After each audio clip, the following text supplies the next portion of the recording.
ഇപ്പോൾ മുമ്പ് നമ്മുടെ ചാനലിൽ ഡെയിലി ടെക് ന്യൂസ് എന്നുള്ള ഒരു സെഗ്മെൻറ്റ് ഉണ്ടായിരുന്നു. ആ ഒരു സെഗ്മെൻറ്റിൽ തലേ ദിവസമുള്ള ഇമ്പോർട്ടൻ്റ് ആയിട്ടുള്ള ടെക് ന്യൂസുകളെ പറ്റിയായിരുന്നു പറഞ്ഞിട്ടുണ്ടായിരുന്നത്. പിന്നീട് അത് സ്റ്റോപ്പ് ചെയ്തു. ഇപ്പോൾ രണ്ടാമത് അത് റീസ്റ്റാർട്ട് ചെയ്താലോ എന്നാണ് ആലോചിക്കുന്നത്.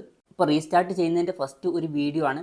ഇപ്പം ഇതുപോലുള്ള ഡെയിലി ടെക് ന്യൂസ് സെഗ്മെൻറ്റ് നിങ്ങൾക്ക് വേണോ എന്നുള്ള കാര്യം ജസ്റ്റ് ഒന്ന് കമൻറ്റ് ചെയ്യുക ഈ ഒരു വീഡിയോ കണ്ടിട്ട്. എന്തായാലും ഇന്നത്തെ ടെക് ന്യൂസിലോട്ട് വരികയാണെന്നുണ്ടെങ്കിൽ ഫസ്റ്റ് ഒരു കാര്യം എന്ന് പറയുന്നത് ഹോണറിൻ്റെ 300 എന്നുള്ള ഫോണിൻ്റെ ലൈവ് ഇമേജസും കാര്യങ്ങളൊക്കെ ഇപ്പം പുറത്ത് വന്നിട്ടുണ്ട്. ഒരു ലൈറ്റ് പർപ്പിൾ കളർ വേരിയൻ്റ് ആണ് ഇപ്പം പുറത്ത് വന്നിട്ടുള്ളതിൽ കാണിക്കുന്നത്. ഇപ്പം ഇതിൻ്റെ ക്യാമറ മോഡ്യൂളിൻ്റെ കാര്യം പറയുകയാണെന്നുണ്ടെങ്കിൽ അസിമെട്രിക്കൽ ആയിട്ടുള്ള ക്യാമറ മോഡ്യൂളാണ് വരുന്നത്. പൊതുവേ ഫോണുകളിൽ ഒരു സിമെട്രിക്കൽ ആയിട്ടുള്ള ക്യാമറ മോഡ്യൂളിൻ്റെ ഡിസൈൻ കാണാറുണ്ട്, പക്ഷേ ഇതിൽ അങ്ങനെയല്ല. ഒരു ഇൻട്രസ്റ്റിംഗ് ആയിട്ടുള്ള ഒരു ഡിസൈനിൽ വരുന്ന ക്യാമറ മോഡ്യൂളാണ് വരുന്നത്. പിന്നെ മുമ്പുള്ള റിപ്പോർട്ടുകളനുസരിച്ചിട്ട് ഈ ഒരു ഫോണിൽ 1.5K റെസൊല്യൂഷനിൽ വരുന്ന OLED പാനലും അതുപോലെ തന്നെ സ്നാപ്ഡ്രാഗൺ 8 Gen 3 എന്ന പ്രോസസ്സറും കാര്യങ്ങളൊക്കെ വരുന്നതായിരിക്കും. പിന്നെ ഷവോമിയുടെ ഫോണുകളൊക്കെ നിങ്ങൾ യൂസ് ചെയ്യുന്നവരാണെന്നുണ്ടെങ്കിൽ നിങ്ങൾക്ക് അറിയാവുന്നതാണ്, ഷവോമിയുടെ ഫോണുകളിൽ ഗെറ്റ് ആപ്സ് എന്നുള്ള ഒരു ആപ്ലിക്കേഷൻ വരാറുണ്ട്. ഇപ്പം ഷവോമി ഇന്ത്യയിൽ ഇതിന് പകരം ഇപ്പം ഫോൺ പേയുടെ ഇൻഡസ് ആപ്പ് സ്റ്റോർ യൂസ് ചെയ്യാൻ പോകുന്നു എന്നാണ് പറയപ്പെടുന്നത്. അപ്പം ഗെറ്റ് ആപ്സ് ഉണ്ടാവില്ല, പക്ഷേ അതിന് പകരം വേറെ ഒരു ആപ്പ് സ്റ്റോർ വരുന്നതായിരിക്കും. പിന്നെ ഇതുപോലുള്ള ആപ്ലിക്കേഷൻസ് ഒക്കെ വന്നാലും പൊതുവേ നമ്മൾ ഇന്ത്യയിൽ ഗൂഗിൾ പ്ലേ സ്റ്റോർ തന്നെയാണ് ആപ്പ് ഡൗൺലോഡ് ചെയ്യാനൊക്കെ യൂസ് ചെയ്യാറ്.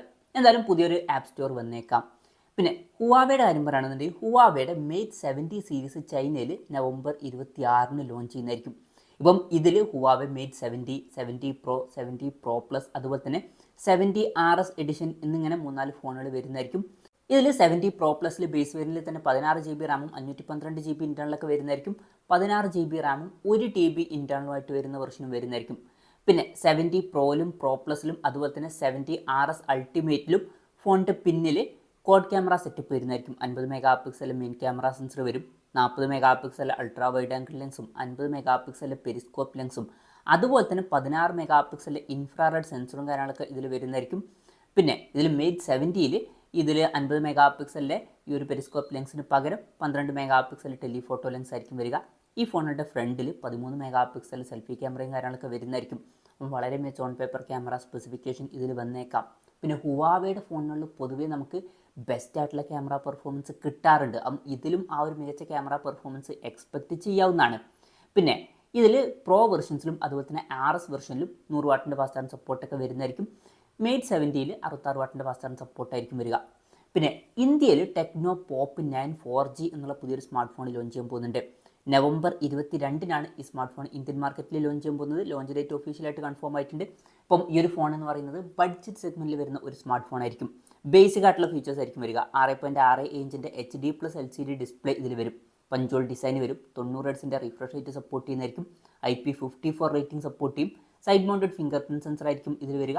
പിന്നെ മീഡിയാടെക്കിൻ്റെ ഹീലിയോ G50 എന്ന പുതിയൊരു ബേസിക് ആയിട്ടുള്ള പ്രോസസ്സർ ഇതിൽ വരുന്നതായിരിക്കും. 6GB റാം വരെയും 64GB ഇൻറ്റേർണൽ വരെയൊക്കെ ഇതിൽ വരും. സ്റ്റീരിയോ സ്പീക്കേഴ്സ് ഒക്കെ വരുന്നതായിരിക്കും. അത് നല്ലൊരു കാര്യമാണ് ബഡ്ജറ്റ് സെഗ്മെൻറ്റിൽ. പിന്നെ 13 മെഗാ പിക്സൽ ബാക്ക് ക്യാമറ വരുന്നതായിരിക്കും. IR ബ്ലാസ്റ്റർ എന്നുള്ള ഫീച്ചർ ഇതിൽ സപ്പോർട്ട് ചെയ്യും. പിന്നെ 5000 mAh ബാറ്ററി ഒക്കെ ഈ ഫോണിൽ വരുന്നതായിരിക്കും. അപ്പം നമ്മുടെ എക്സ്പെക്റ്റേഷൻ പറയുകയാണെന്നുണ്ടെങ്കിൽ ഒരു 7000-7500 രൂപ പ്രൈസ് റേഞ്ചിലായിട്ട് ഈ ഫോണിൽ ലോഞ്ച് ചെയ്തേക്കാം. കൺഫർമേഷൻസ് ഇല്ല, അത് നമ്മുടെ എക്സ്പെക്റ്റേഷൻ പറഞ്ഞു എന്നേ ഉള്ളൂ. പിന്നെ റിയൽമിയുടെ കാര്യത്തിൽ റിയൽമി GT7 Pro എന്നുള്ള സ്മാർട്ട് ഫോണിൻ്റെ പ്രീ ബുക്കിംഗ് ഇന്ത്യയിൽ സ്റ്റാർട്ട് ചെയ്തിട്ടുണ്ട്. ഇപ്പം നവംബർ 26-നാണ് ഈ സ്മാർട്ട് ഫോൺ ഇന്ത്യൻ മാർക്കറ്റിൽ ലോഞ്ച് ചെയ്യാൻ പോകുന്നത്. അപ്പം അതിന് മുമ്പ് നിങ്ങൾക്ക് വേണമെന്നുണ്ടെങ്കിൽ പ്രീ ബുക്ക് ചെയ്യാവുന്നതാണ്. അപ്പം നിങ്ങൾ പ്രീ ബുക്ക് ചെയ്യുകയാണെന്നുണ്ടെങ്കിൽ 24 മാസത്തേക്കുള്ള വാറണ്ടിയും കാര്യങ്ങളൊക്കെ എക്സ്ട്രാ നമുക്ക് ലഭിക്കുന്നതായിരിക്കും. അതുപോലെ തന്നെ 1 കൊല്ലത്തേക്കുള്ള സ്ക്രീൻ ഡാമേജ് ഇൻഷുറൻസും ലഭിക്കുന്നതായിരിക്കും. പിന്നെ 3000 രൂപയുടെ ബാങ്ക് ഓഫേഴ്സും കാര്യങ്ങളൊക്കെ വേറെയും വരുന്നുണ്ട്. ആമസോൺ വഴി ബുക്ക് ചെയ്യാവുന്നതാണ്. 1000 രൂപ കൊടുത്തിട്ടും പ്രീ ബുക്ക് ചെയ്യാം. അതല്ലാന്നുണ്ടെങ്കിൽ ചില സെലക്റ്റഡ് ആയിട്ടുള്ള ഓഫ്ലൈൻ സ്റ്റോർസിൽ 2000 രൂപ കൊടുത്താൽ പ്രീ ബുക്ക് ചെയ്യാവുന്നതാണ്. പിന്നെ ഫീച്ചേഴ്സിൻ്റെ കാര്യം പറയുകയാണെന്നുണ്ടെങ്കിൽ സ്നാപ്ഡ്രാഗൺ 8 L8 എന്ന പ്രോസസ്സറായിരിക്കും ഇതിൽ വരിക. 50+8+50 mega pixel triple camera setup ഒക്കെ വരും. പിന്നെ ഒരു കാര്യം എന്താ വെച്ചാൽ ചൈനീസ് മാർക്കറ്റിൽ 6000 mAhൻ്റെ മുകളിൽ വരുന്ന ബാറ്ററി കപ്പാസിറ്റി വന്നിട്ടുണ്ടായിരുന്നു. പക്ഷേ ഇന്ത്യൻ മാർക്കറ്റിൽ അങ്ങനെ ആയിരിക്കില്ല. 5800 mAhൻ്റെ ബാറ്ററി ആയിരിക്കും വരിക. അതും നല്ലൊരു ബാറ്ററി കപ്പാസിറ്റി തന്നെയാണ്. പക്ഷേ ചൈനീസ് മാർക്കറ്റിൽ അത്ര നല്ലൊരു ബാറ്ററി കപ്പാസിറ്റി ഇന്ത്യൻ മാർക്കറ്റിലോട്ട് വന്നോളണം എന്നില്ല. 120 വാട്ടിൻ്റെ ഫാസ്റ്റ് ചാർജ് സപ്പോർട്ടൊക്കെ വരുന്നതായിരിക്കും. OLED പാനലും കാര്യങ്ങളൊക്കെ ആയിരിക്കും ഇതിൽ വരിക. പിന്നെ Apple Lightning port to 3.5mm audio ജാക്കിൻ്റെ ഒരു അഡാപ്റ്ററും കാര്യങ്ങളൊക്കെ സെല് ചെയ്തിട്ടുണ്ടായിരുന്നു. അത് അവർ ഡിസ്കണ്ടിന്യൂ ചെയ്യാൻ പോവുകയാണ്. ഇപ്പം Type-C പോർട്ടാണ് വരുന്നത്. അതുകൊണ്ട് തന്നെ ആയിരിക്കണം അവർ ഇപ്പം ഡിസ്കണ്ടിന്യൂ ചെയ്യുന്നത്. പിന്നെ ഗൂഗിളിൻ്റെ പിക്സൽ ടാബ്ലറ്റ് 2 എന്നുള്ള പുതിയൊരു ടാബ് ലോഞ്ച് ചെയ്യാൻ പോകുന്നുണ്ട്. അപ്പം ഇതിൻ്റെ ഫീച്ചേഴ്സിനെ പറ്റിയിട്ടുള്ള ചില കാര്യങ്ങൾ അറിയാൻ കഴിഞ്ഞിട്ടുണ്ട്. ഗൂഗിൾ ടെൻസർ G4 അല്ലാന്നുണ്ടെങ്കിൽ G5 പ്രോസസ്സറായിരിക്കും ഇതിൽ വരിക എന്നാണ് ഇപ്പോഴുള്ള റിപ്പോർട്ടുകൾ പറയുന്നത്. 2025 ഈ ഒരു ടാബ്ലറ്റ് ലോഞ്ച് ചെയ്യുക എന്നും റിപ്പോർട്ടുകൾ പുറത്തു വന്നിട്ടുണ്ട്. ബാക്കി ഫീച്ചേഴ്സിനെ പറ്റിയിട്ടുള്ള കാര്യങ്ങളൊന്നും അറിയാൻ കഴിഞ്ഞിട്ടില്ല. പിന്നെ റെഡ്മി K80 Pro എന്നുള്ള സ്മാർട്ട് ഫോൺ ഗീക്ക് ബെഞ്ച് സൈറ്റിൽ ഇപ്പോൾ ലിസ്റ്റ് ചെയ്തിട്ടുണ്ട്. സിംഗിൾ കോറിൽ 2753 പോയിൻറ്റും മൾട്ടി കോറിൽ 8460 പോയിൻറ്റും ഈ ഫോണിന് ലഭിച്ചിട്ടുണ്ട്. 16 GB റാം വെർഷനാണ് ഇപ്പോൾ ലിസ്റ്റ് ചെയ്തിരിക്കുന്നത്. അതുപോലെ തന്നെ ആൻഡ്രോയിഡ് 15 ബേസ് ആയിട്ടുള്ള സോഫ്റ്റ്വെയർ ആണ് ഇതിൽ റൺ ചെയ്യുന്നത്. പിന്നെ ഇതൊക്കെ വെച്ച് നോക്കുമ്പോൾ ഇതിൽ വരുന്ന പ്രോസസ്സർ സ്നാപ്ഡ്രാഗൺ 8 Elite എന്നുള്ള പ്രോസസ്സറായിരിക്കും. മുമ്പും ഈ ഒരു പ്രോസസ്സറായിരിക്കും എന്നുള്ള റിപ്പോർട്ടുകൾ പുറത്ത് വന്നിട്ടുണ്ടായിരുന്നു.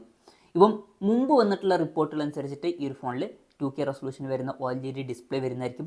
120 Hz റിഫ്രഷ് റേറ്റ് സപ്പോർട്ട് ചെയ്യും. 50+32+50 മെഗാ പിക്സൽ ട്രിപ്പിൾ ക്യാമറ സെറ്റപ്പും 6000 mAh ബാറ്ററിയും 120 വാട്ടിൻ്റെ ഫാസ്റ്റ് ചാർജിങ് സപ്പോർട്ടും 50 വാട്ടിൻ്റെ വയർലെസ് ചാർജിങ് സപ്പോർട്ടൊക്കെ ഇതിൽ വരുന്നതായിരിക്കും. പിന്നെ ഇത് കൂടാതെ K80 എന്നുള്ള ഒരു സ്മാർട്ട് ഫോൺ കൂടി ഇതിൻ്റെ കൂടെ ലോഞ്ച് ചെയ്യുന്നതായിരിക്കും. അതിൽ സ്നാപ്ഡ്രാഗൺ 8 Gen 3 എന്ന പ്രോസസ്സറൊക്കെ വരുന്നതായിരിക്കും. 2K റെസൊല്യൂഷനിൽ വരുന്ന OLED ഡിസ്പ്ലേ തന്നെയായിരിക്കും വരിക. 50+8+2 mega pixel triple camera setup അതിൽ വരുള്ളൂ. അതിൽ കുറച്ചും കൂടി ബെറ്റർ ആയിട്ടുള്ള 6500 mAh ബാറ്ററി വരുന്നതായിരിക്കും. പക്ഷേ 90 വാട്ടിൻ്റെ ഫാസ്റ്റ് ചാർജിങ് സപ്പോർട്ടേ വരുള്ളൂ.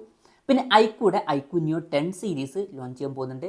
iQOO Neo 10 സീരീസിൻ്റെ ലോഞ്ച് ഡേറ്റ് ഒഫീഷ്യലായിട്ട് കൺഫേം ആയിട്ടുണ്ട്. ചൈനീസ് മാർക്കറ്റിൽ നവംബർ 29 ഈ സ്മാർട്ട് ഫോൺ ലോഞ്ച് ചെയ്യുന്നതായിരിക്കും. അപ്പം iQOO Neo 10 സീരീസിൽ 2 ഫോണുകൾ വരുന്നതായിരിക്കും. iQOO Neo 10ഉം അതുപോലെ തന്നെ iQOO Neo 10 Proയും. അപ്പം ഈ 2 ഫോണുകളിലും 6.78 ഇഞ്ചിൻ്റെ 1.5K റെസൊല്യൂഷനിൽ വരുന്ന OLED ഡിസ്പ്ലേയും കാര്യങ്ങളൊക്കെ വരുന്നതായിരിക്കും. ഫ്ലാറ്റ് ആയിട്ടുള്ള ഡിസ്പ്ലേ ആയിരിക്കും വരിക. 120 Hz റിഫ്രഷ് റേറ്റ് സപ്പോർട്ട് ചെയ്യും. അതുപോലെ തന്നെ ഈ ഫോണുകളിൽ 16 മെഗാ പിക്സൽ സെൽഫി ക്യാമറ ഒക്കെ വന്നേക്കാം. 6200 mAh ബാറ്ററിയും കാര്യങ്ങളൊക്കെ ഇതിൽ വരുന്നതായിരിക്കും. പിന്നെ അത്യാവശ്യം ചെറിയ ബെസൽസ് ആയിരിക്കും ഈ ഫോണുകളിൽ വരിക എന്നാണ് ഇപ്പോഴുള്ള റിപ്പോർട്ടുകൾ പറയുന്നത്. നിയോ സീരീസിൽ വരുന്ന ഏറ്റവും ചെറിയ ബെസൽസ് ഈ ഫോണുകളിലായിരിക്കും വരിക എന്നും പറയപ്പെടുന്നുണ്ട്. പിന്നെ ഈ ഫോണുകളുടെ ഓറഞ്ച്, ബ്ലാക്ക്, വൈറ്റ് എന്നീ കളർ വേരിയൻസ് ലോഞ്ച് ചെയ്യുമെന്നാണ് ഇപ്പോഴുള്ള റിപ്പോർട്ടുകൾ പറയുന്നത്. പിന്നെ iQOO Neo 10ൽ സ്നാപ്ഡ്രാഗൺ 8 Gen 3 എന്ന പ്രോസസ്സറായിരിക്കും വരിക. എന്നാൽ 10 Proയിൽ MediaTek Dimensity 9400 എന്ന ഫ്ലാഗ്ഷിപ്പ് പ്രോസസ്സർ തന്നെ വരുന്നതായിരിക്കും. 10ൽ 50+8 മെഗാ പിക്സൽ ഡ്യുവൽ ക്യാമറ സെറ്റപ്പും പ്രോ വെർഷനിൽ 50+50 മെഗാ പിക്സൽ ഡ്യുവൽ ക്യാമറ സെറ്റപ്പും വരുന്നതായിരിക്കും. ഇപ്പം ഈ ഫോണുകൾ ഗീക്ക് ബെഞ്ച് സൈറ്റിൽ ലിസ്റ്റ് ചെയ്തിട്ടുണ്ട്. അതിൽ നിന്നും മനസ്സിലായിട്ടുള്ളത് ഈ പ്രോസസ്സറുകളായിരിക്കും ഈ ഫോണിൽ വരിക എന്നാണ്. പിന്നെ പല ഐഫോൺ യൂസേഴ്സും അവരുടെ ഫോണുകളിൽ നിന്ന് പല സൗണ്ടും കേൾക്കുന്നതായിട്ട് റിപ്പോർട്ട് ചെയ്തിട്ടുണ്ട്. ഇപ്പോൾ സൗണ്ട് എന്ന് പറയുമ്പോൾ ഒരാപ്പും ഓപ്പൺ ചെയ്തിട്ടില്ലെങ്കിലും വെറുതെ സൗണ്ട് കേൾക്കുന്നു. അതുപോലെ തന്നെ ചില ആൾക്കാർക്ക് ചില കോൺവെർസേഷൻസ് കേൾക്കാൻ കഴിയുന്നു എന്നൊക്കെ റിപ്പോർട്ട് ചെയ്തിട്ടുണ്ട്. ഇത് iOS 18 ചില ബഗ്ഗുകളാണ് എന്നാണ് പറയപ്പെടുന്നത്. എന്നാലും അടുത്ത് തന്നെ ആപ്പിൾ ഇത് പരിഹരിക്കാൻ ചാൻസ് ഉണ്ട്. പിന്നെ ASUSൻ്റെ ROG Phone 9 ഇന്ന് ലോഞ്ച് ചെയ്യാൻ പോകുന്നുണ്ട്. ഇപ്പം ഈ ഒരു ഫോണ് ആൻതൂത്തുവിൽ ലിസ്റ്റ് ചെയ്തിട്ടുണ്ട്. അപ്പം ആൻതൂത്തു സ്കോർ നോക്കുകയാണെന്നുണ്ടെങ്കിൽ 31,21,390 ഇത് റെക്കോർഡ് ബ്രേക്കിംഗ് ആൻതൂത്തു സ്കോറാണ്. അപ്പം ഗെയിമിംഗ് ഫോണാണ്, അതുകൊണ്ട് തന്നെ ഇതൊക്കെ എക്സ്പെക്റ്റഡ് ആണ്. പിന്നെ ഇതിൽ സ്നാപ്ഡ്രാഗൺ 8 Elite എന്ന പ്രോസസ്സറായിരിക്കും വരിക. അപ്പം ഈ ഒരു ഫോണിൻ്റെ 24 GB റാം വെർഷനും 1 TB ഇൻറ്റേർണലുമായിട്ട് വരുന്ന വെർഷനുമാണ് ആൻതൂത്തുവിൽ ലിസ്റ്റ് ചെയ്തിരിക്കുന്നത്. ആൻഡ്രോയിഡ് 15 ബേസ് ആയിട്ടുള്ള സോഫ്റ്റ്വെയർ ഇതിൽ വരും. പിന്നെ മുമ്പുള്ള റിപ്പോർട്ടുകൾ അനുസരിച്ചിട്ട് ഈ ഒരു ഫോണിൽ 6.78 ഇഞ്ചിൻ്റെ OLED ഡിസ്പ്ലേ ആയിരിക്കും വരിക. 32 മെഗാ പിക്സൽ സെൽഫി ക്യാമറ വരും. 50+13+5 mega pixel triple camera setup ഒക്കെ ആയിരിക്കും വരിക. 5800 mAh ബാറ്ററിയും 65 വാട്ടിൻ്റെ ഫാസ്റ്റ് ചാർജിങ് സപ്പോർട്ടൊക്കെ വന്നേക്കാം. സ്റ്റീരിയോ സ്പീക്കേഴ്സ് വരുന്നതായിരിക്കും. അതുപോലെ തന്നെ ഈ വെയിറ്റ് വരിക 227 ഗ്രാം ആയിരിക്കും. തിക്നെസ് വരിക 8.9 mm ആയിരിക്കും. പിന്നെ OnePlus 13 ഇഞ്ചിൻ്റെ സൈസിൽ വരുന്ന ഒരു പാഡ് പ്രോ ടാബ്ലറ്റ് ലോഞ്ച് ചെയ്യാൻ പോകുന്നു എന്നുള്ള റിപ്പോർട്ടുകൾ പുറത്തു വന്നിട്ടുണ്ട്. അപ്പം ഇതിൽ സ്നാപ്ഡ്രാഗൺ 8 Gen 3 എന്ന പ്രോസസ്സർ വന്നേക്കാം എന്നൊക്കെ പറയപ്പെടുന്നുണ്ട്. കൂടുതൽ കാര്യങ്ങൾ ഇപ്പം പറയാൻ കഴിഞ്ഞിട്ടില്ല. പിന്നെ പല ഫോണുകളിലും വലിയ ക്യാമറ മോഡ്യൂൾസും കാര്യങ്ങളൊക്കെ കാണാറുണ്ട്. കുറച്ച് പുറത്തോട്ട് തള്ളി നിൽക്കുന്ന ക്യാമറ മോഡ്യൂൾസ് വരാറുണ്ട്. ഇപ്പം അതിനുള്ളൊരു കാര്യം എന്താണെന്ന് വെച്ചാൽ ചിലപ്പം സെൻസേഴ്സൊക്കെ അത്യാവശ്യം വലുതായിരിക്കും. അപ്പം കുറച്ച് തള്ളി നിൽക്കുന്ന ക്യാമറ സെൻസേഴ്സ് വേണ്ടി വരും. പക്ഷേ അതിനൊരു പരിഹാരമായിട്ട് ഇപ്പോൾ സാംസങ് വന്നിട്ടുണ്ട്. സാംസങ്ങിൻ്റെ ALOP എന്നുള്ള പുതിയൊരു ടെക്നോളജി അവർ ഇൻട്രൊഡ്യൂസ് ചെയ്തിട്ടുണ്ട്. ഓൾ ലെൻസ് ഓൺ പ്രിസം എന്നുള്ള ഒരു ടെക്നോളജിയാണ്. ഇപ്പം ഇതിൽ ഫോൾഡഡ് ടെലിഫോട്ടോ ലെൻസ് ആണ് വരുന്നത്. അപ്പം പഴയതിനേക്കാളും കുറച്ചും കൂടി ചെറിയ ഒരു പെരിസ്കോപ്പ് ലെൻസ് അല്ലെങ്കിൽ ടെലിഫോട്ടോ ലെൻസ് യൂസ് ചെയ്യാവുന്നതാണ്. അപ്പം ഈ ഒരു ക്യാമറ മോഡുകൾ തള്ളി നിൽക്കുന്നതൊക്കെ കുറേയൊക്കെ കുറയ്ക്കാൻ കഴിയുന്നതായിരിക്കും. എന്തായാലും പുതിയൊരു ടെക്നോളജി അനൗൺസ് ചെയ്തിട്ടുണ്ട് സാംസങ്ങിൻ്റെ ക്യാമറ. പിന്നെ റിയൽമി 14X എന്ന പുതിയൊരു സ്മാർട്ട് ഫോൺ വരാൻ പോകുന്നുണ്ട്. അപ്പം ഈ ഒരു ഫോണിൻ്റെ ചില കാര്യങ്ങൾ അറിയാൻ കഴിഞ്ഞിട്ടുണ്ട്. ബേസ് വേരിയൻറ്റിൽ 6 GB റാം 128 GB ഇൻറ്റേർണലും ആയിരിക്കും വരിക എന്നാണ് പറയപ്പെടുന്നത്. 8 GB റാം 128 GB ഇൻറ്റേർണൽ വെർഷനും 8 GB റാം 256 GB ഇൻറ്റേർണൽ വെർഷനും വരുന്നതായിരിക്കും. പിന്നെ ഈ ഒരു ഫോണിൻ്റെ ക്രിസ്റ്റൽ ബ്ലാക്ക്, ജ്വൽ റെഡ്, അതുപോലെ തന്നെ ഗോൾഡൻ ഗ്ലോ എന്നീ കളർ വേരിയൻസും ലോഞ്ച് ചെയ്യുന്നതായിരിക്കും. പിന്നെ 6000 mAh ബാറ്ററി ഇതിൽ വരുമെന്നാണ് ഇപ്പോഴുള്ള റിപ്പോർട്ടുകൾ പറയുന്നത്. ഇപ്പം ഈ ഒരു നമ്പർ എക്സ് സീരീസിൽ വരുന്ന ഫോണുകളുടെ കാര്യം പറയുകയാണെന്നുണ്ടെങ്കിൽ ബേസിക് ആയിട്ടുള്ള 5G ഫോണുകളായിരിക്കും. ഇപ്പോൾ പഴയ വെർഷനിലൊക്കെ MediaTek Dimensity 6100+ എന്ന പ്രോസസ്സറൊക്കെയാണ് വന്നിട്ടുള്ളത്, LCD പാനലൊക്കെയാണ് വന്നിട്ടുള്ളത്. അപ്പം ഇതിലും അതുപോലെ ബേസിക് ആയിട്ടുള്ള ഒരു 5G പ്രോസസ്സറും LCD പാനലൊക്കെ തന്നെ വരാനാണ് സാധ്യത.